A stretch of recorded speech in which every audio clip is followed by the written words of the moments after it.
des disciples. Gloire à Dieu, quelle magnifique mission. Nous allons lire un passage dans l'évangile de Matthieu, chapitre 28, verset 19, où Jésus donne cet ordre. Il dit « Allez, faites de toutes les nations des disciples, les baptisant au nom du Père, du Fils et du Saint-Esprit, et enseignez-leur à observer tout ce que je vous ai prescrit. Et voici, je suis avec vous tous les jours jusqu'à la fin du monde. Amen. » Avant de faire quoi que ce soit, il est primordial de prier et de remettre toutes choses entre les mains de Dieu.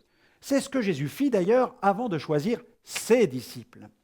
Dieu veut que tous les hommes soient sauvés. Cependant, avons-nous conscience du grand nombre de personnes que nous rencontrons régulièrement et qui constituent, en quelque sorte, notre champ de mission? Mais planter la semence de l'Évangile ne suffit pas. Il faut savoir arroser cette semence.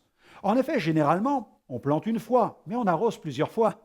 Pour qu'une amitié dure, il faut savoir l'entretenir. Et pour qu'une semence grandisse, il faut l'arroser. Une véritable amitié doit être sincère. Que la personne se convertisse ou non, cette amitié doit demeurer. Faire un disciple réclame un véritable accompagnement qui passe par le rationnel, le relationnel et l'approfondissement spirituel. Nous ne devons jamais perdre de vue que la conversion d'une personne et son engagement dans les voies de Dieu demeure une œuvre de la grâce de Dieu. Sans l'action du Saint-Esprit, nous ne pouvons rien faire. Si l'amitié d'un disciple de Jésus pour une personne peut contribuer de façon pratique à sa conversion, il est important que le disciple veille à ce que cette amitié ne devienne pas exclusive, et ce, pour le bien de chacun. La personne évangélisée doit surtout s'attacher au Seigneur. Le disciple qui cherche à faire un disciple ne doit jamais chercher à s'accaparer son protégé. La relation ne doit jamais devenir possessive. Il n'est pas question de faire des disciples de soi-même, mais des disciples de Jésus. Bien que Jésus n'ait pas hésité à appeler ses propres disciples « mes amis », il n'a cependant pas cherché à les garder attachés à lui. Il les a enseignés et formés dans la perspective de la multiplication.